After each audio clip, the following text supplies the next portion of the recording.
Pittsburgh Steelers fans, welcome back to another episode of the Scho Bro Show. This is behind the steel curtain editor Dave Schofield coming at you once again.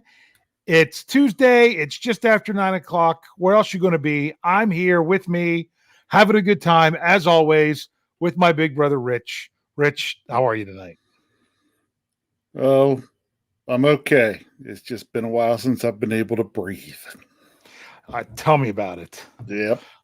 So, but you know, had a stretch like that earlier in the season, and now we get a stretch again. So, what you gonna do? What you gonna do, brother? Hello. Who froze? Me or Dave? That's a great question. Hello?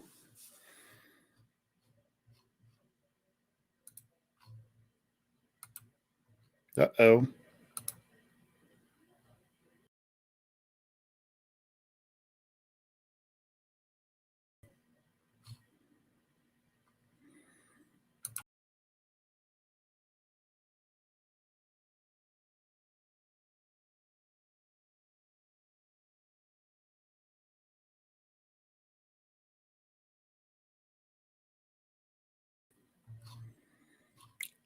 Okay, so sorry about that. Dave froze, and apparently he is gone. And actually, after he froze, I could not get our StreamYard to happen to anything.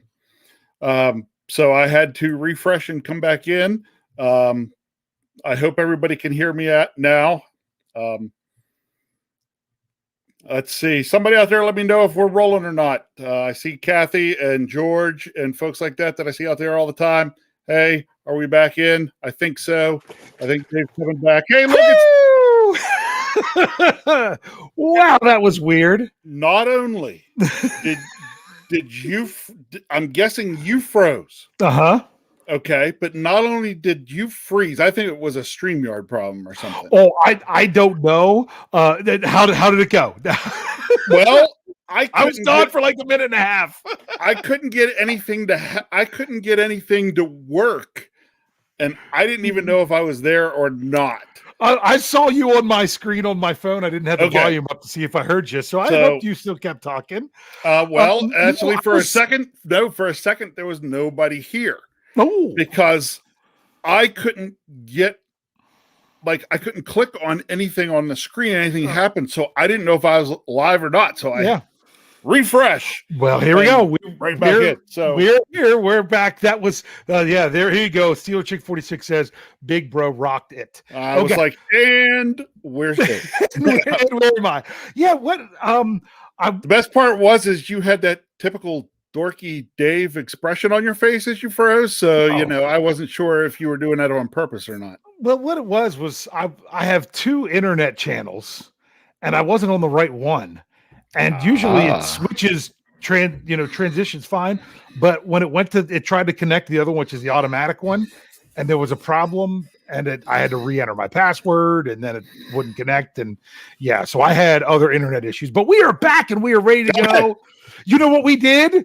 We pulled a Pittsburgh Steelers Week 12 performance. There you go. That's right there.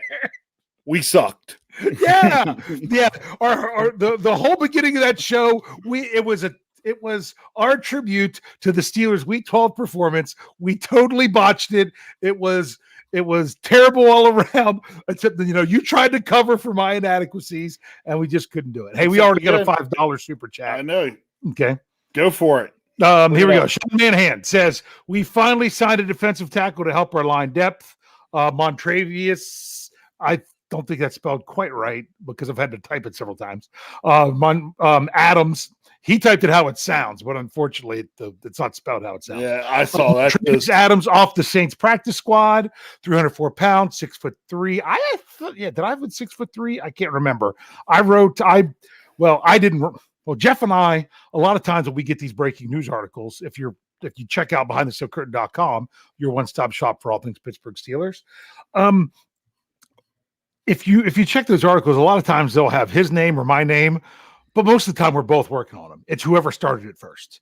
So sometimes it says Jeff, sometimes it says me. So I was helping Jeff write this one, and I'm putting in his height, his weight, and stuff that's going on. He was I'm pretty sure, 3rd round pick by the Packers. Played 4 years there. Signed with New England in the offseason, didn't make their team, ended up on the Saints. And just this month, in the middle of November, was moved from their 53-man roster to the practice squad. And the Steelers are like, let's see what we can do, and everything. So yeah, the Steelers did sign. That's part of the news and everything else. Yep. They did sign another player. Unfortunately, the bigger news with that was one Trent Jordan Watt going on the reserve / COVID-19 list. That subject's been discussed a good bit, so we don't have to go into that too much. But today, Coach Tomlin, they said, hey, is he symptomatic? Where is he in the process? And Coach Tomlin said, yeah, I'm not saying. He's like, just like when someone's in the concussion protocol, I don't say that they're at this stage or whatever. They are in the protocol until they're out of the protocol, and that's there you go. Just the way he does it. Well, and unlike someone on it, that you got to report on the injury list, they go on the COVID Reserve 19 list. Don't have to talk about them. Yeah, you don't. Yeah, you don't have to talk about it. You don't have to. And I kind of get it. Sorry about that whole thing at the beginning. You know what I did? It happens. We said I pulled a Bengals Steelers versus Bengals Week 12 start. Actually, what we did more to the start of the show, we pulled a me on Thanksgiving start. We mentioned on the show last week how I was really excited. I was coming to your house, getting to see you in person. It had been a while, and it didn't happen. Not only that, we were on the way. We were on the way there because I'll go ahead and tell. This is our family time, so we'll tell a little bit of the story. I wake up Thursday morning, ready to go. I'm already texting with you and our sister, and she wants to know because of her husband. What are people wearing? And the whole reason we say this is because we chill, we relax. I was wearing shorts. I didn't care that it was 30-some degrees or whatever. I was wearing shorts because I wanted to be comfortable. And I remember a couple years ago, our brother-in-law was like, "Oh man, if only I knew you guys were wearing shorts." We were letting him know. And everything's fine, great, grand, getting ready to go. I go in to wake up my youngest son, only to find out that he had gotten sick in the night and didn't tell us, and everything was in the bed. And for those of you that have kids, you've probably been there and just had to deal with that before. So I'm like, oh man, is this kid sick? Are we not going to be able to go? So we pushed off when we were leaving a couple hours to make sure that he was okay. He was totally fine. We thought, maybe, choked in the night or something like that. He was totally fine. So we're like, all right, here we go. We're heading to Uncle Rich's. We're almost about halfway there. And he gets sick again. We're like, all right, can't go get everyone sick. Got to turn around. So Rich, I hope you had a happy Thanksgiving without us. We had a happy Thanksgiving without you. It was nice. We missed you all. But the rest of the fam that we were expecting here was here. And yes. Yeah. So, all right. Well, we're not going to spend too much time on that, but we'll get back to the Steelers. But that was just kind of it's more interesting than the game was the other day. Oh my goodness, that game! And I'm sorry, I'm sitting there checking over your knee-jerk reactions article while it's going, so we can get it up quick. I had to throw a line in there. I did. I saw you throw it in there. See, I was waiting. I was going to put in a very similar line, but I was waiting. I was waiting for the 2-minute warning to put it in. You just put it in a little earlier than that. You didn't need to wait that long. You could have said it in the third quarter, and it was the line. Could have said it in the second quarter. In the second quarter, but no. Well, you have to admit when you're the team getting the ball coming out of the half, you at least have a little bit more hope. But those hopes and dreams were dashed pretty quickly. But it was the line of are Steeler fans still watching this game? And if you're not, I wish I could join you. It was like we've got to cover it. We've got to sit through it. I'm sure a lot of you didn't watch to the end, and I don't blame you. It was hard to watch. I'm going to make a confession. There's a lot of times that I say, oh, I still need to go back and watch the game to really focus on the offensive line. So I need to watch it again. Well, kids didn't have school on Monday. I had some extra time. I did what Jefferson Hartman needed to do. For those of you that are part of the Ride or Die crew that like to make fun of Jeff and his iPhone 7. I also had an iPhone 7. I went and upgraded on Monday, yesterday. So there was that was just other things. I could have watched the game again right then. But I'm like, why in the world would I torture myself again? Why would I sit through that again? I'd like to get an idea of who played well. Maybe there were some positive or negative things to take out of the offense. No, I wasn't going to do it. And I'm not going to. I am not rewatching that game. That game took up too much time of my life in real time. I am not wasting any more time with it. Do you kind of feel the same way, Rich? Yeah, I do. Yeah. You couldn't pay me enough to watch that game again. Yeah, I sat through it once. I'm not sitting through it again. Yeah, it was bad enough. And we're going to get to the question for the show here very shortly. We got another super chat. We've got Sean Manahan with $5 into the tip jar. Thank you, Sean. He said, "What's your thoughts on Claypool saying practices should have music to make it more fun?" Thanks for the $5. We were definitely going to bring up this topic. Rich, did you hear about his comments yesterday? I did. Did you hear Coach Tomlin's? Coach Tomlin's answer was perfect. I loved it. It was spot on. So for those of you that might not know, Chase Claypool plays wide receiver. Yeah. And we're going to let him do that. Yeah. And I take care of how practice runs, and we're going to let me take care of that. He was satisfied with that division of labor. Yep. Which is to me, message sent.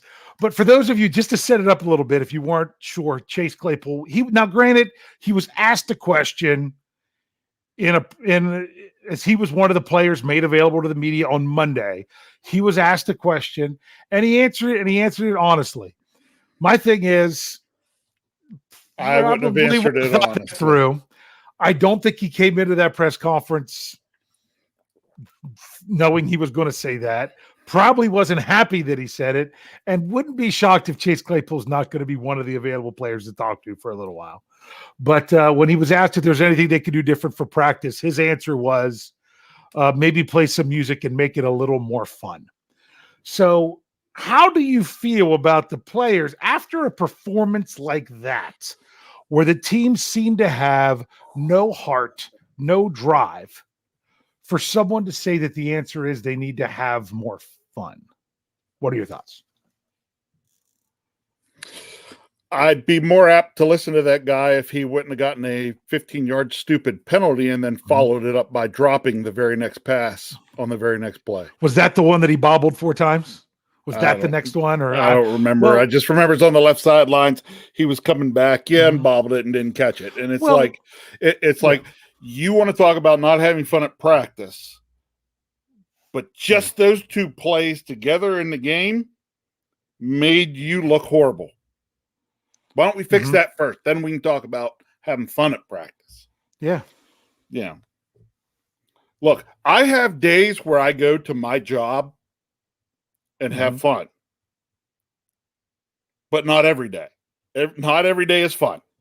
And I don't know anybody out there that has a job that they can say is 100% fun all the time when they go. Yeah. And sometimes I think professional athletes forget that. Yeah. They're getting paid a lot more than we are. Yeah. to go out there. And they probably have a lot more fun than we do. And I will be honest with you. Having fun when you're playing football is important. Now, they're professionals. I've never been anywhere close to that level, either as a player or a coach. So I don't know that. All I can tell you is my experiences. And I'm going to tell you something. When I played football in high school, I hated it. It was miserable. Our coaches made you hate it. You got sick to your stomach every day about an hour before practice because you knew what you were going to have to go through. They ran you to death. They beat you to death. I mean, they ran it like we were playing football in the 50s or something. They made it absolutely miserable. And you'd want to ask yourself, why in the world would you even play? because there was parts of some games that were a little bit fun, or it was more like you were expected to do it because you were an athlete. But football wasn't fun for me. It wasn't fun. The way it was where we grew up. And here's what's ironic, just to get off. Let's talk about football being fun for just a little bit, and then we'll get to the other super chat. But I played football with some guys. I ended up, I had the decision of whether or not I wanted to do football or track and field when I moved to the next level. And I honestly, track and field was fun for me. Throwing the shot put, it was fun. Football was miserable. As much as I love the game of football, to watch it and everything else, actually playing it, the where I was, you're probably thinking I'm crazy, but trust me, it was awful. But when I went to college, there was a friend of mine who graduated with me, played on the offensive line with me, played behind me. He got benched partway through the season. He came out and he was playing college football at the same school I was going to. There was another player he was actually a year behind me, graduated with my wife from her school, who was the other school in the county.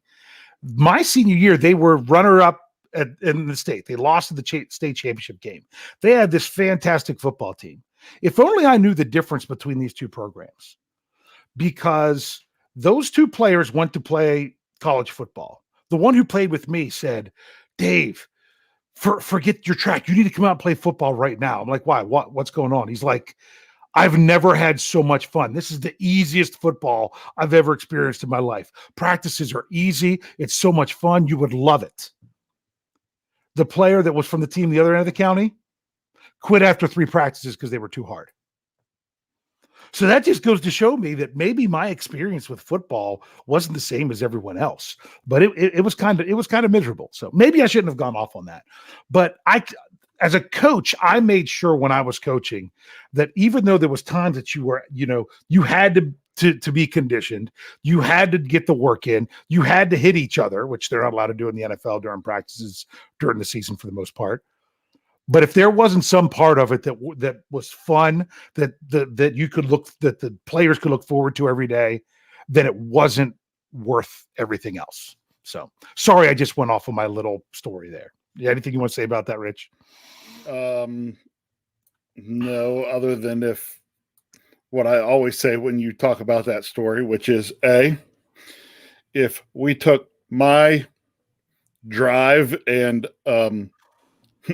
willingness to work myself to death at sports, and I would have put it in your body, we'd have made a lot of money as a left tackle in the NFL. I mean, I worked hard with track and field and everything that I did, and state championship, conference champion in college and things like that. But it was just it was just different. It really was. So we've talked about that.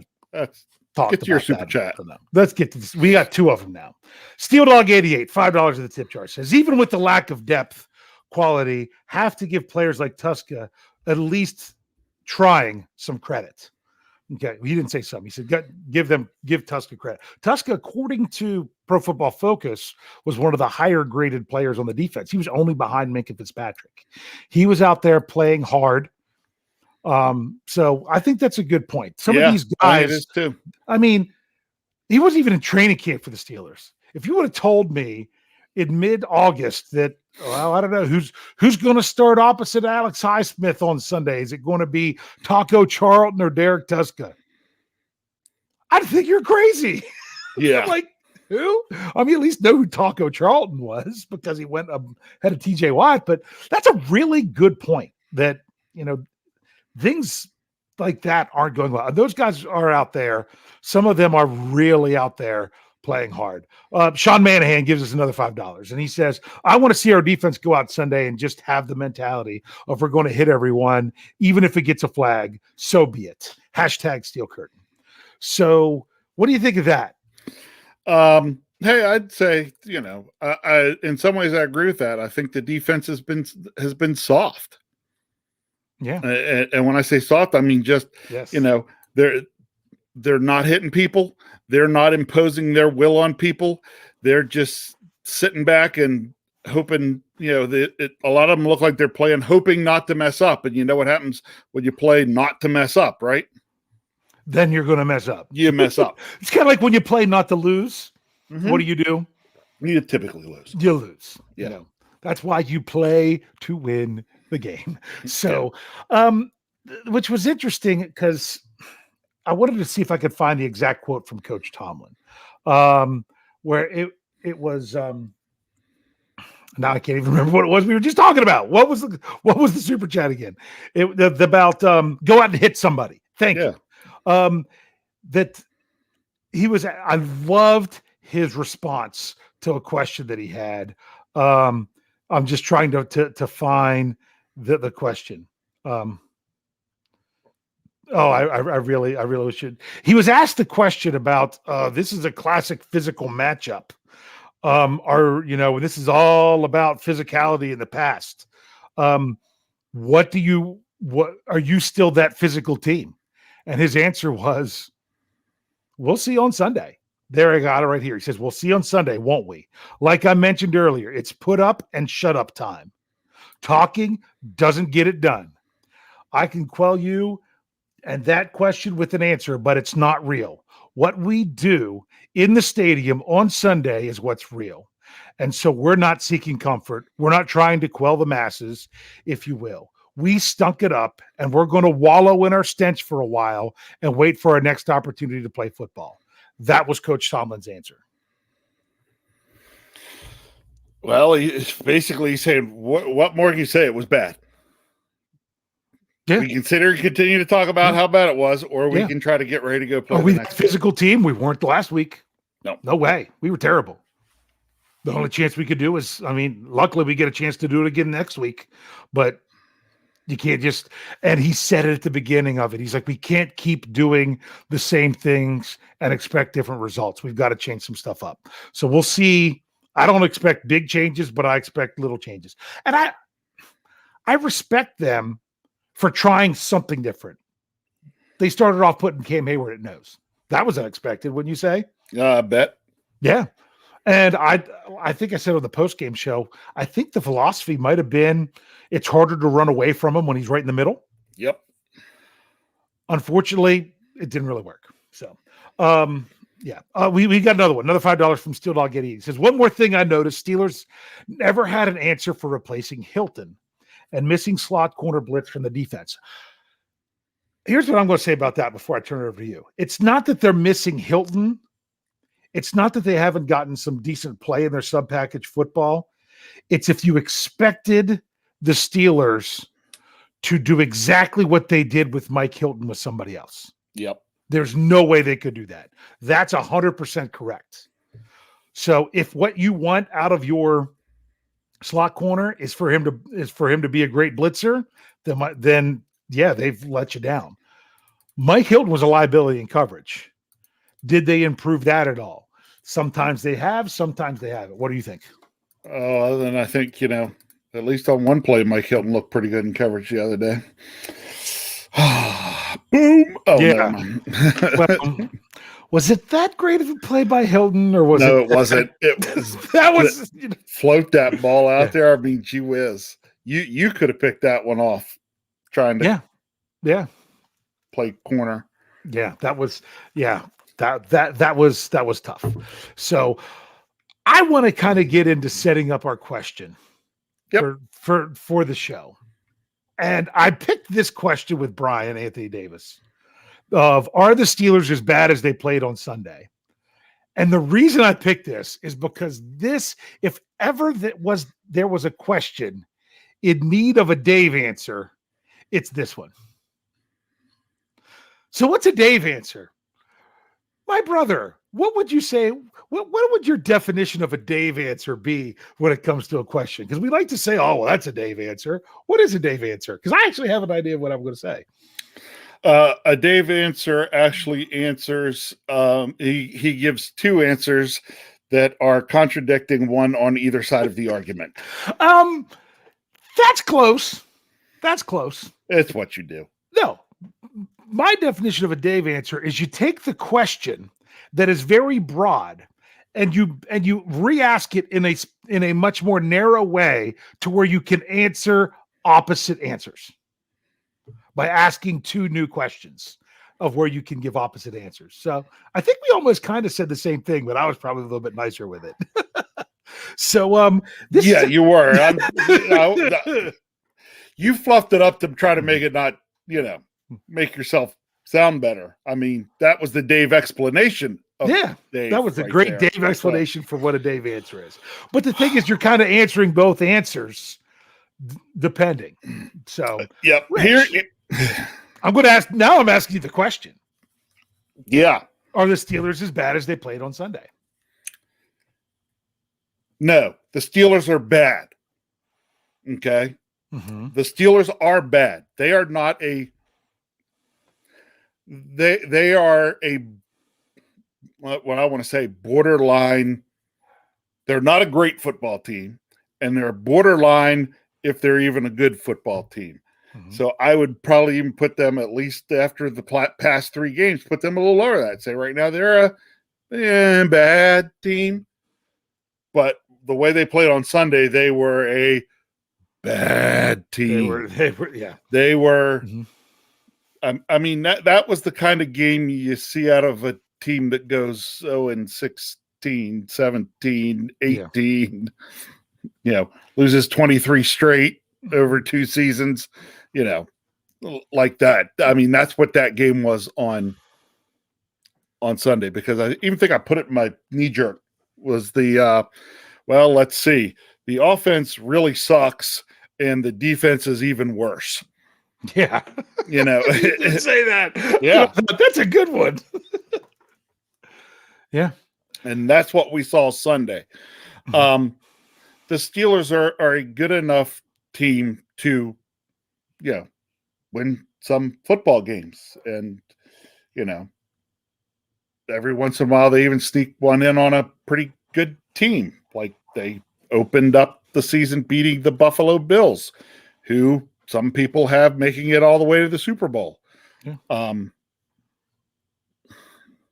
But then you turn around and have a tie against the Detroit Lions, who are still winless on the season. And you give up 82 points over back-to-back weeks against the Chargers and Bengals. You get totally shellacked in 2 games against the Bengals. That's not good football. Yeah. So really, I'd say, no, they're not as bad as they were Sunday, but they're bad. The thing to remember is, and this is kind of how we go as fans, and I don't say it's necessarily wrong, but sometimes you got to keep it in perspective. You're only as good as the last thing you put on tape. You're only as good as your last performance on the field. And that last performance in the field was really bad. So until the Steelers show that they are better than that performance, then that's who they are. It was the same thing after week 1. The Steelers beat the Buffalo Bills. And everyone's like, "Oh, you got to pay attention to the Steelers here." It was mainly more on the defense. Because the defense that was the Steelers' defense, and you just haven't seen it since because of everything else going on, and they just haven't played as well. You saw it a little bit against the Browns. Saw it a little bit against the Browns, mm-hmm. But you're like, oh, that's who the Steelers team is. But the thing is, you have to look at the whole body of work.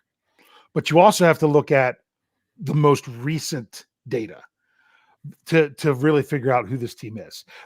Have they played this bad at all season? No. This was the worst.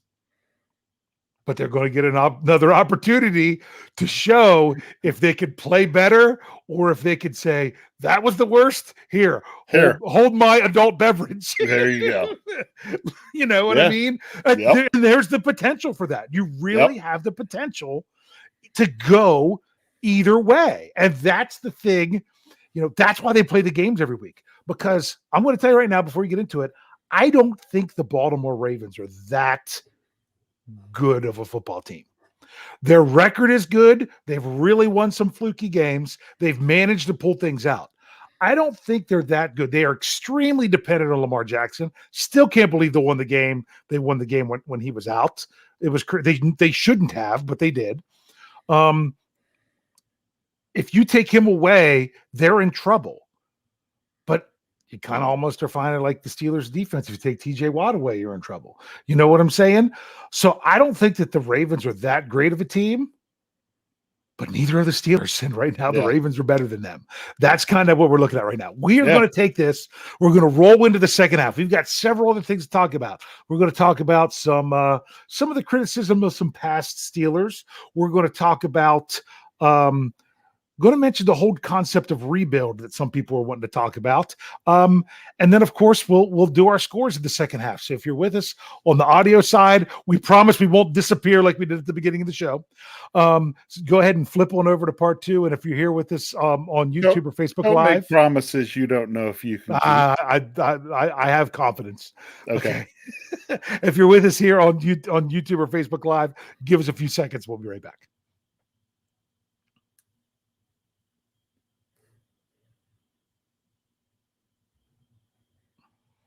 Pittsburgh Steelers fans, welcome back to part 2 of the Scho Bro Show. I'm behind the steel curtain editor Dave Schofield, coming at you again with my big brother Rich. Rich, how you doing tonight? And Rich just took himself out of the picture. He's fine. He's making. I just proving a point. Just proving a point. He's making fun of me for my. Actually, no. You know what? I had to move. I kept getting like I've been so weirded out since we got back on here because I was on the wrong side of the screen. For those of you listening on the podcast form, I'm always on the one side with Rich always on the other, and because I dropped out, I came in on the other side. I'm surprised you didn't fix that during the break, but that's just who we are. So we've talked about this game. Things were not good. I know a lot of people have some players they're really frustrated with. I know most of Steelers Nation. I'm surprised. I'd really be surprised if it's not all. Is very disappointed and frustrated with the play of Devin Bush. Yep. You're in luck. I don't know if it's ready. I don't know if it's going to be published tomorrow or Thursday.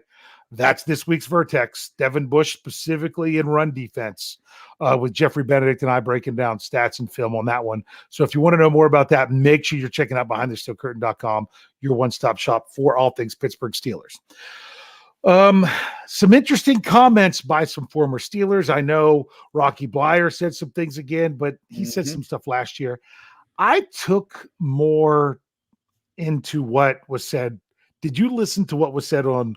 I don't watch the show. Get Up? I think it is. Yeah. I don't watch the show, but I watched the clip of Ryan Clark. Did you see that one? I did not. I knew it was out there, but I did not get the chance this afternoon to listen to it. Yeah. So he basically, you're calling out this team. You're like, this is the Pittsburgh Steelers, and there's a culture there. You pass things on. There's things that you do.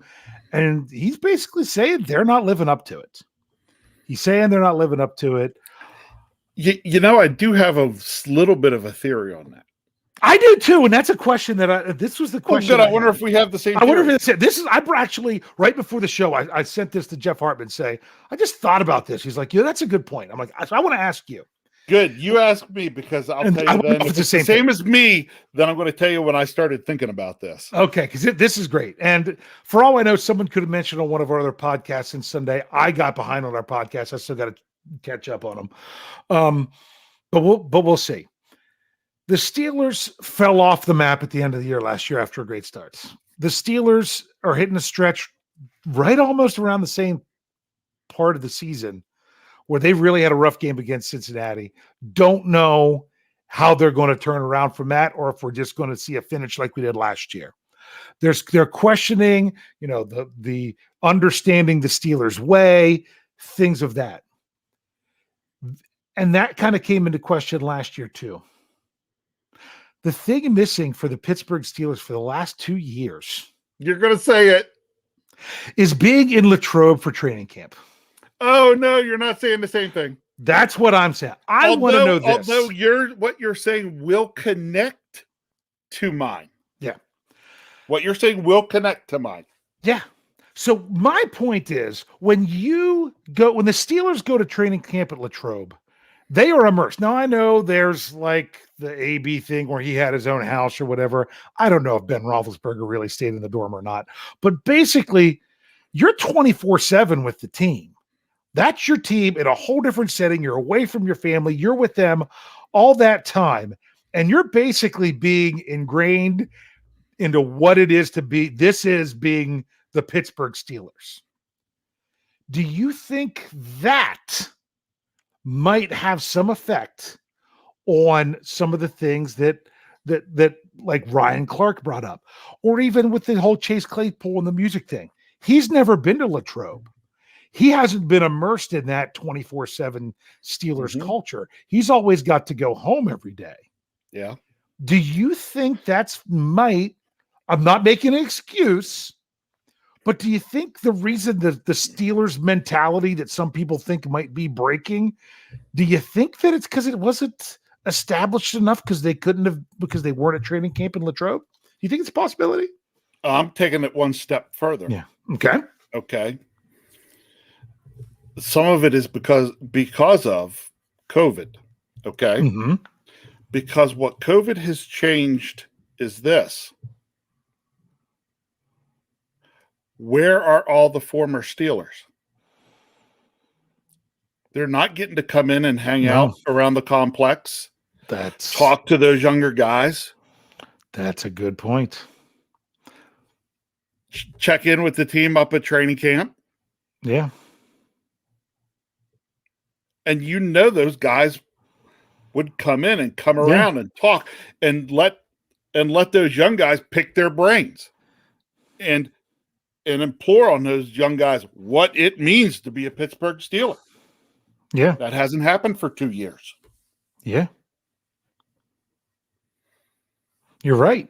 I actually said this on our Slack channel, and I don't know if you saw it or not. I said, they need to listen to Troy Polamalu's Hall of Fame speech.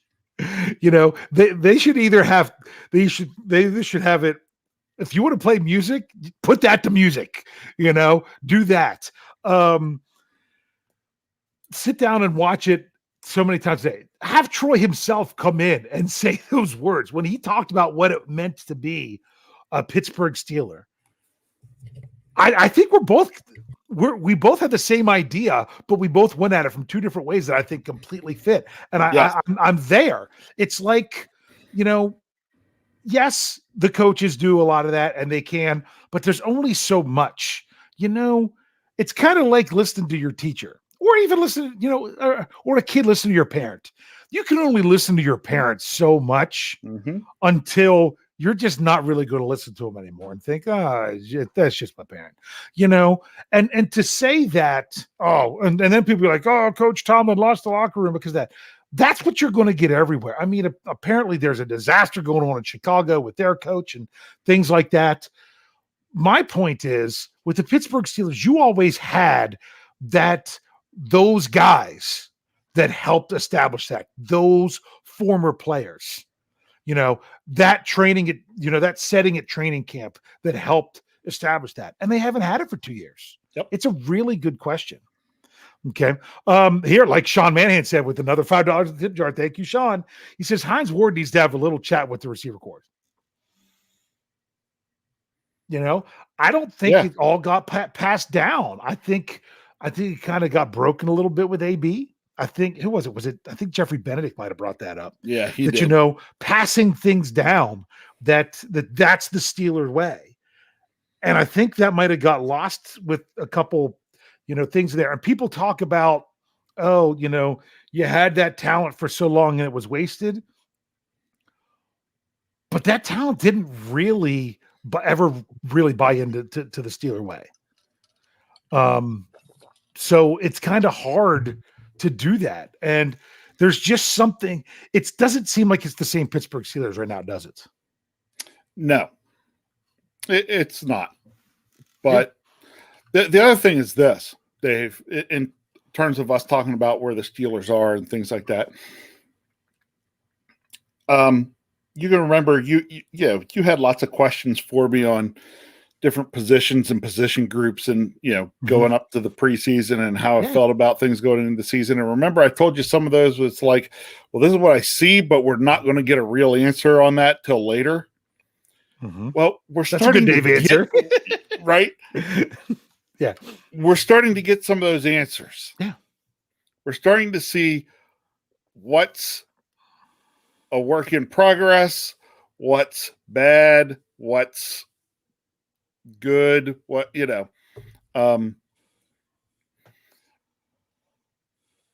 people like to get down on old man Joe Hayden, but I'm sorry, that guy's still a pretty daggone good corner. Yeah. Is he a top in the league kind of corner? No, but he's a doggone good corner that I was sad we didn't have out there on Sunday. It's now 0-8. I know. They've lost 8 in a row where Joe Hayden didn't play. I know. So, but like I said in my numbers article, you could have had 3 more Joe Haydens out there on Sunday, and it wouldn't have helped. No. Just from his ability. But you also got to take into account the leadership. This was something that I keep saying. We've had a lot of discussions about some things going on with the Steelers as a staff, and there was something Jeffrey Benedict brought up. I'm like, stop typing this in here and start writing it in an article. It was, and I think they talked about it a little bit last night. We got some posts in our Slack channel that were longer than articles. Yeah, yeah, and it was the whole notion of who's the leaders on offense. Ben Roethlisberger is the quarterback; he's been the captain, but has he ever been really the leader? He always was drawing on Marquise Pouncey ever since he was drafted. You know what I'm saying? That's why Pouncey was always his guy. Pouncey was the leader. Who else do they have? I mean, the veteran guy on the line is Trey Turner, who just got there. I don't like the term leader in this. Okay. Yeah. Heart and soul. Yeah. Who is the heart and soul of the offense? Yeah. I mean, I think you're getting more heart and soul out of your first 2 draft picks from this year. Yeah. That's not how and good for those guys. It works. Yeah. That's not how it's supposed to be. It's for those of you, I mean, I'm not really, I'm doing a lot of other things. So I'm catching a little bit in the live chat, but for those of you that are saying, oh, well, you shouldn't have to rely on those old players, the coaches. I mean, like, I'm sorry if you tell me something, I'll listen to you for a while. And if you keep telling me the same thing, I'll listen to it, but I'll take it in. If I'm having 8 different people telling me the same thing that you're telling me, I'm going to take it a lot more seriously coming from different people relaying the same message. And that's the thing, and you could say, well, Coach Tomlin versus the offensive versus the defense coordinator versus whatever. You still look at the coaching staff almost as, they're supposed to be united and giving you one message. But are you getting it from your heart and soul players? Are you getting it from your captains? Are you getting it from the players that came before? Are you getting it throughout everything? And I think you're right when you said about those other people not being there. It's reinforcing the message that you're getting from the coach and everything. And just about what it is I think there's a lot of players that don't get what it's like why the Pittsburgh Steelers are different, and it might not necessarily even be their fault. But that also comes into the whole notion of something else I said we're going to bring up here is that people talk about the rebuild. Oh, I know Michael Beck had an article today about should the Steelers begun the rebuild sooner, blah, blah, blah. Oh, I wanted to get in the Slack channel and go off on him for even writing such an article. My point is this. The Steelers have been rebuilding for a while and we just haven't noticed. A lot of people have missed it.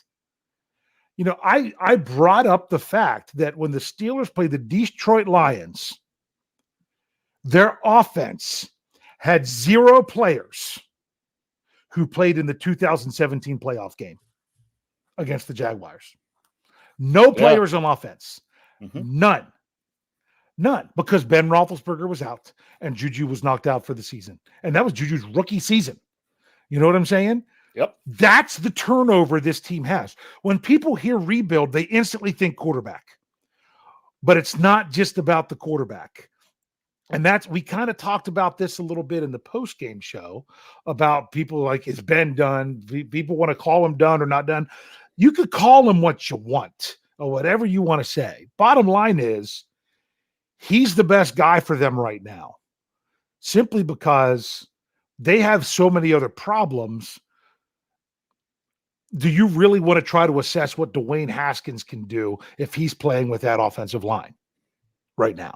Do you know what I'm saying? Well, the only thing you'd be able to do is assess how well he can run for his life. In other words, I'm sorry, it's the physicist in me, and the scientist, and the doing an experiment, and how many unknowns are you willing to test?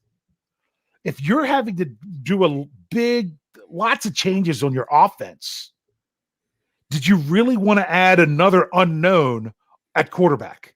If you know that the biggest variable that you had was your offensive line, sorry, I'm going so nerdy. I should say this for Stat Geek because it's super nerdy.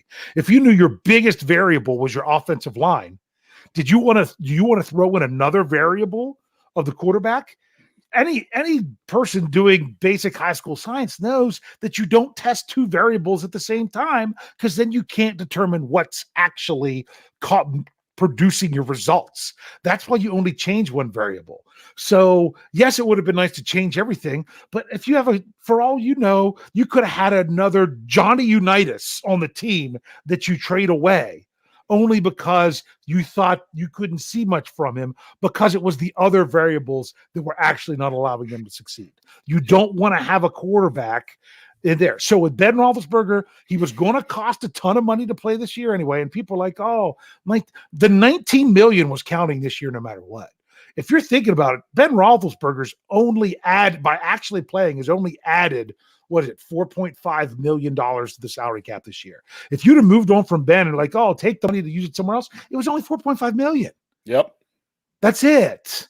So I kind of understand where they're saying, hey, well, maybe we can get by with Ben Roethlisberger again as we rebuild this line.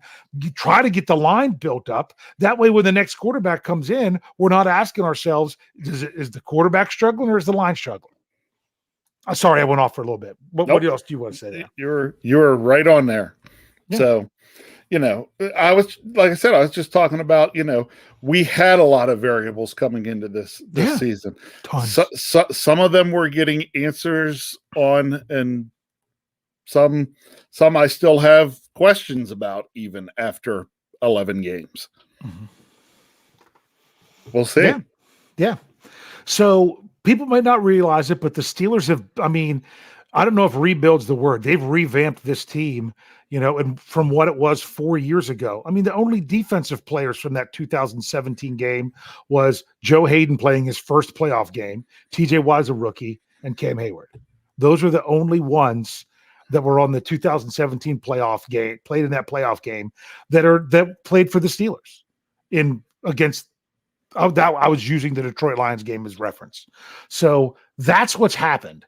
So the Steelers are rebuilding, they are reloading, they are revamping, however you want to call it, and that's why you're seeing some pains along the way. My biggest concern is this. Before we go on, I know we've kind of really. I hope we're not beating a dead horse, because I think we're talking about different things that are really important. You wanted to see the Steelers improving as they went along with so many young players and so many new players. To have a game that bad in week 12, that's the problem. If you want to have a week that bad in week 2 or 3 or 4, that's one thing. You should be growing from it. But to have a game that bad in week 12, that is my biggest concern. How concerned are you about that it's at this point of the season that you're seeing that performance? Well,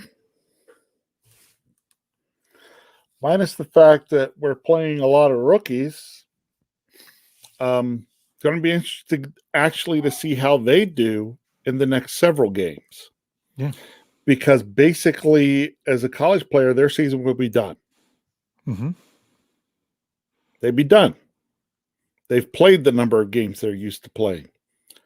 Are we seeing some of that from some of the younger guys, that they're hitting that wall? I don't know. I hope not, but that could be part of it. Mm-hmm. Yeah, I hope not too, because we depend on so many of them right now.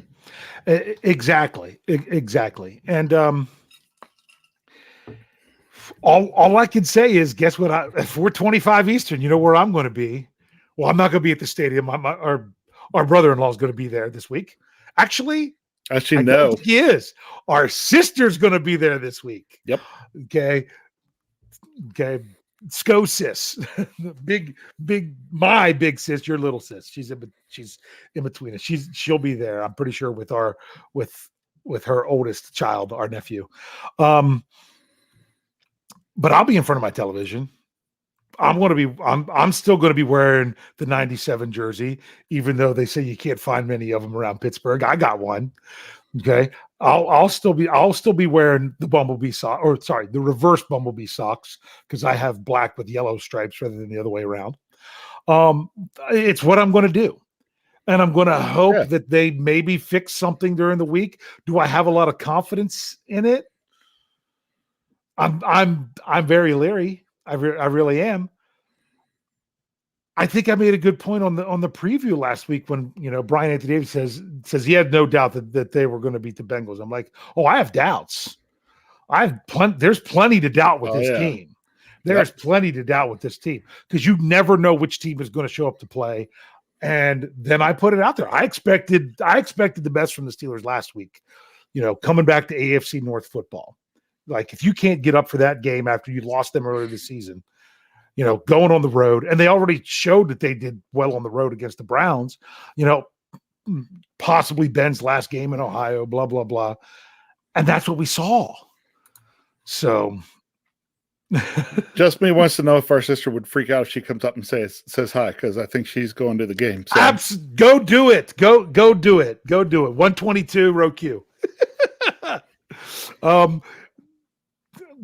Take my facial hair off, and that's our sister. No, honestly, not all of it. Take the facial hair off. And add hair to the head. Yeah. My sister, she's only 15 months older than me, and we used to pass for twins. So because with everything, and honestly, our nephew that's there with her, yes, he could pass. Honestly, I've had people in the past when I've been places with him that thought he was my son, because of everything. So yeah, just go looking for him. But all we can do now with Steelers fans, I know some people are done with the hope. Some people would rather just lose out and get the best draft pick possible. And if that's the way you want to be, that's all right. But that's not me. Because for me, you play to win the game. Rich? Yeah, I want to see the Steelers win every game they play. Okay. If they don't win, let's say the Steelers don't win the rest of the year. Let's say they lose every single game from here on out. What I'll do then is I will be totally bummed out as a fan. And then I will turn around and say, well, silver lining, we get a top 10 draft pick. It's yes. Yeah. Turn it around. I also want to say I'll worry about the draft pick when we get to that point. Mm-hmm. Until then, I want to see the Steelers win every game they play. But if we get to the point where it's really bad and we get a good draft pick, then I'll say, okay, good. Let's get a good draft pick. Yeah. Yeah. All right. Well, let's make a good pick. Let's make a good pick with it. But before we roll into that, I do want to say something about the live chat. I put someone in a timeout earlier because I thought it was a spammer, and now I see them in there typing normal stuff. So I apologize if you weren't spamming.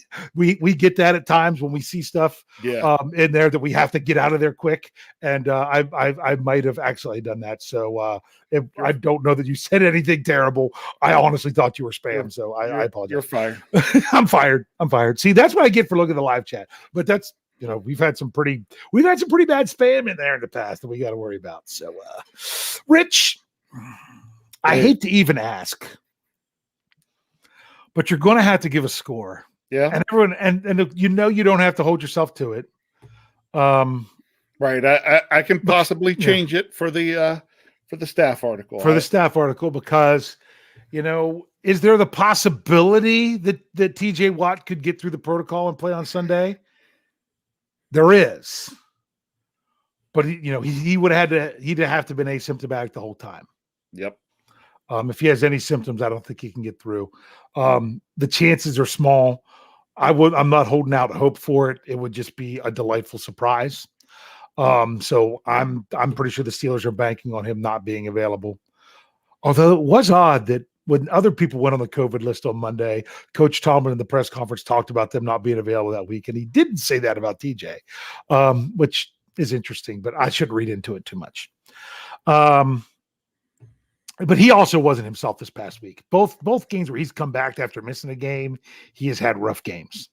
So, but between TJ Watt and maybe Joe Hayden comes back and everything, I don't know if that's going to be as much as is this team going to have a fire lit under them for this game, or are they going to come out and just be like, I'll get my paycheck no matter what, because that's kind of what it felt like last week. Yeah, my question is going to be is if the Steelers come out and get smacked in the mouth, are they just going to take it, or are they going to smack back? Yeah. Yeah, that is, that's a really good way to put it. That's what I think at one point, well, Kyle, here's how bad it was. Kyle left the game in the second quarter and went to playing video games. So I basically sat and watched the game by myself for a while. And then, believe it or not, Alex came and was watching. Alex was watching the game with me, although she was laughing when she was laughing at the Steelers. She was like, "Oh my gosh, can it get any worse?" She was like, "Oh, it just did," Yeah. But that's kind of what I said there. It's like the Steelers look like they got smacked in the mouth, and then were just, for lack of a better term, cowering, trying not to get smacked in the mouth again instead of, smacking back. If someone comes out, thinking of the boxing or MMA or whatever analogy, if someone comes out right off the bat and hits you with a great shot, are you going to turn around and take that big swing back, or are you just going to throw your hands over your head and hope that you don't get hit again? Right. Are you going to be, the Fresh Prince when he fought Mike Tyson in the song? One shot, that's all it took. That's Hit right. me in the ribs and my inside shook. That's right. So, you just go take the one shot and run for the dressing room, or, Yeah. Are you going to do something? You're going to come back and fight back. Yeah, I think you're right. And honestly, I know the big instinct. I'm thinking your score now. We're going to get to it in a second. Yep, I'm ready. The big instinct for fans right now is to say, "Oh my goodness, look at the 6 games I have left. Can you find 3 wins in there? Can you find 2? Can you find 5? Can you find?" And I've said it for a while, and I think it's even more true right now. You can't when you look at the whole schedule and what they have left. All you can do, though, is look at this week and say, hey, can they pull this one off? They're going to be underdogs probably the rest of the way. Can they pull this one off? Well, if they can pull this one off, well, then you worry about, well, maybe you can pull the next one off. But you can't worry about that one until you worry about this one. You got to get out there and try to pull this one off. Rich, do they pull it off?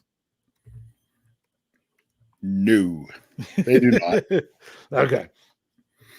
They don't, because they are what I said before. They're an okay team. Yeah. With the potential to be really good. Which means they're not good. Mm-hmm. They're not awful. They're okay. Sometimes bad. You know what I mean? They don't. You want the score? Yeah. Ravens 28, Steelers 17. 28-17. All right. Well, I'm going to throw this in here for people to start giving us their scores. It is now free for you to put them in there. But while we do, it's kind of like, Rich, the math. I want to appeal to the mathematician in you. Sure. It's kind of like standard deviation. Yeah. Right. If you look at what the Steelers can do here on the good side, and then what they can do on the bad side, like we saw on Sunday, you have to think that who they really are is in the middle of that, which isn't that great of a team. But the issue, now you're going to get me on the math geeky thing. Okay. The problem with the Steelers bell curve, is that the standard deviation is large. Yeah. Yes, exactly. 90% of the data falls within 2 standard deviations of the mean. The standard deviation is large. So 90% of the data, you're talking about the Steelers have a very large area they could actually be in, because we've seen some really good and we've seen some really bad.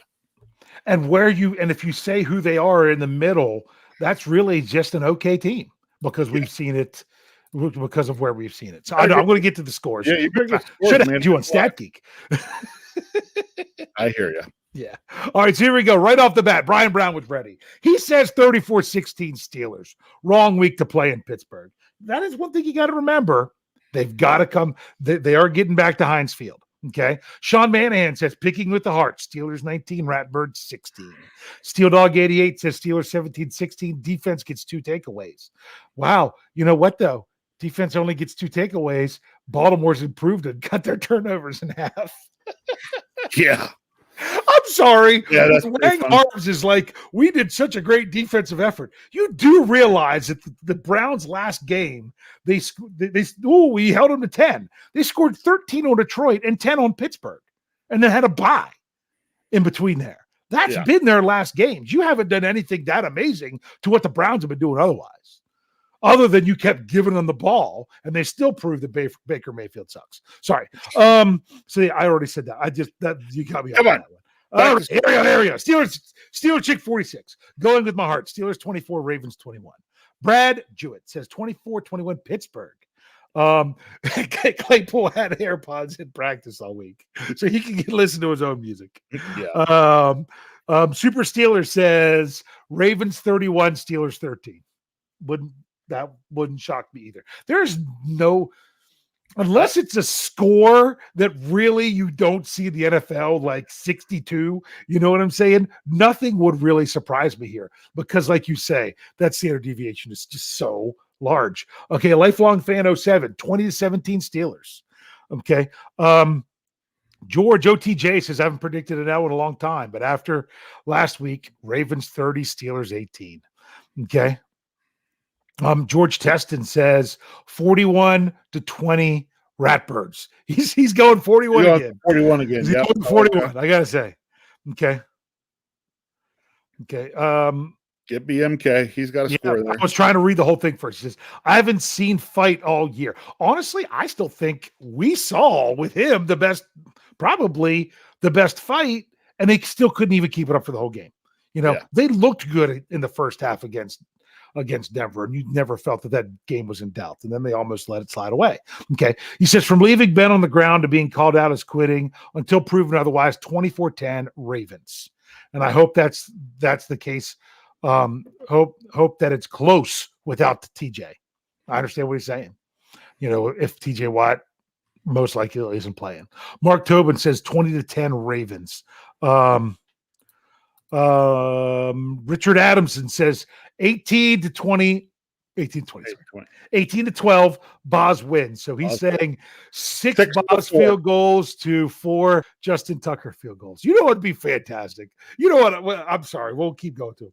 What a game would it be to have the Ravens have a chance, like let's say a tie game with less than 2 minutes left, and the Ravens have a chance to kick a long field goal with Justin Tucker, and he misses it, and it's a long field goal, and the Steelers convert a play or two, and at the last second, Boswell gets the same distance or longer, and he hits it.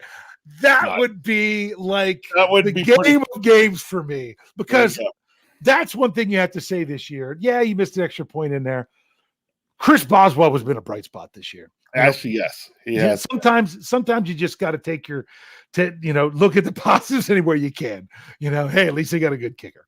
Okay. Javier Mori says 40-13 Ravens. Terry Glover says 17 Steelers, 16. Doesn't even matter who the other team is. Jerry Cherryband says 27-21 the Steelers.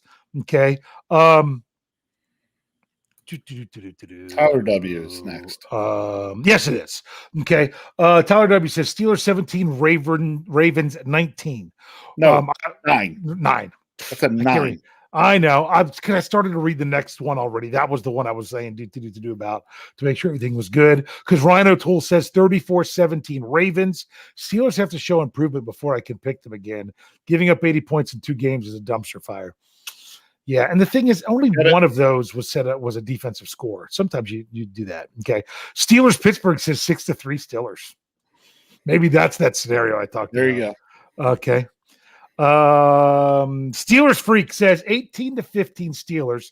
Tucker versus Boggs, with the Wizard making a walk-off field goal to win. That would be like the scenario I talked about. Okay. Joseph Brown says 45-3 Ravens.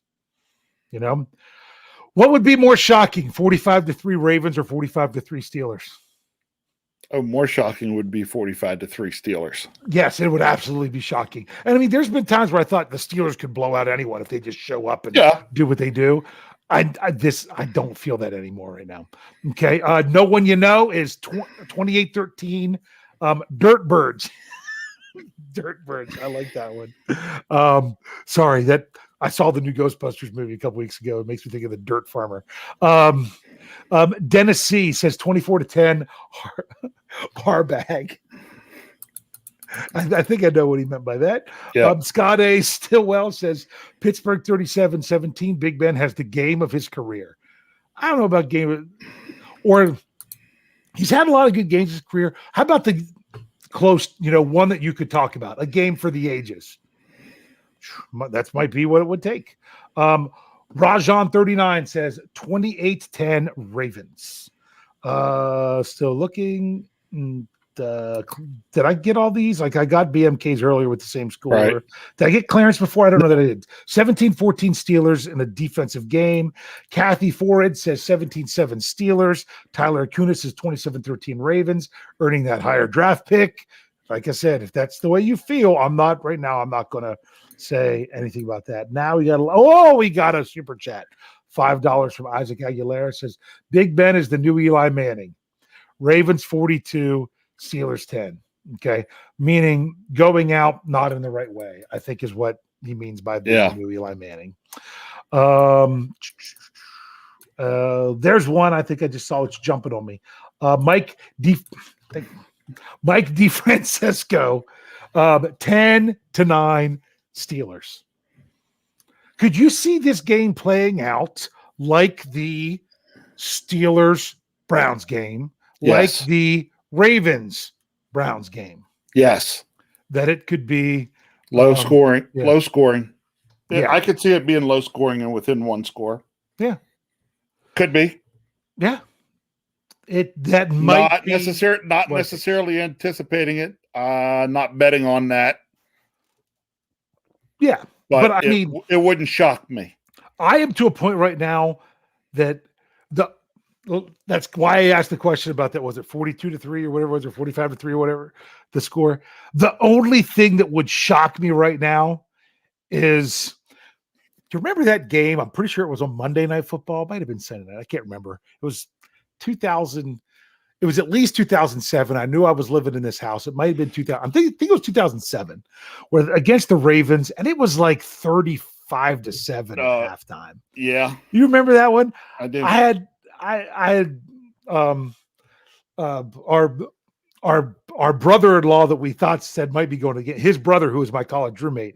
He was here watching the game with me, and his roommate, who was a Ravens fan, and one of his friends who was a Ravens fan, came to watch. It was so bad, I didn't know what to say to him, because I knew if it was the other way around, I don't know that I'd want to hear anything. It was that bad. That would be the most shocking thing to me, but it's still not out of the question. There's not really anything that could surprise me in this game, in my opinion. Yeah. Good, bad or ugly. Well, I mean, it would surprise me if a 2019 Thursday Night Football against the Cleveland Browns at the end of the game kind of thing would come around. That would surprise me, because even though I don't like them, that purple team has more, let's just say, is more respectable than that I wouldn't expect something.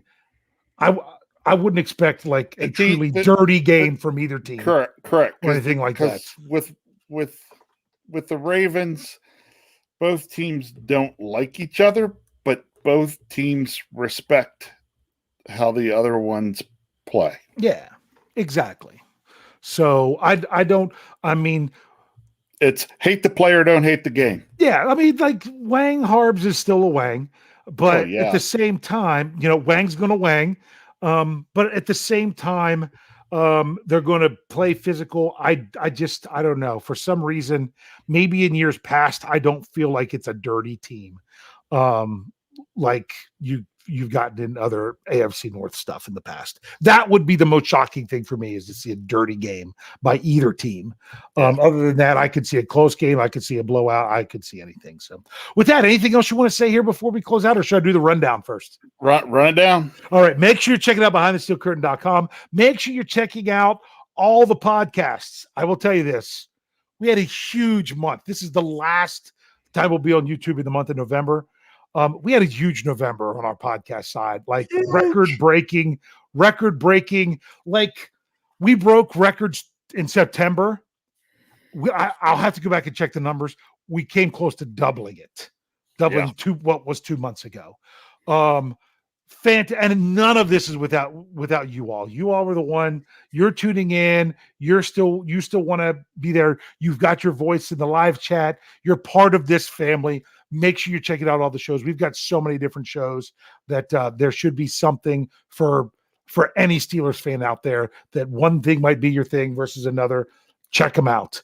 And of course, the editorial side, as always, at behindthesteelcurtain.com. Rich, what do you want to say to send us out here? Whether the Steelers are playing good football or bad football, one thing I can guarantee you: Sunday afternoon, I'm going to be sitting on my couch watching the Steelers play. Can't wait.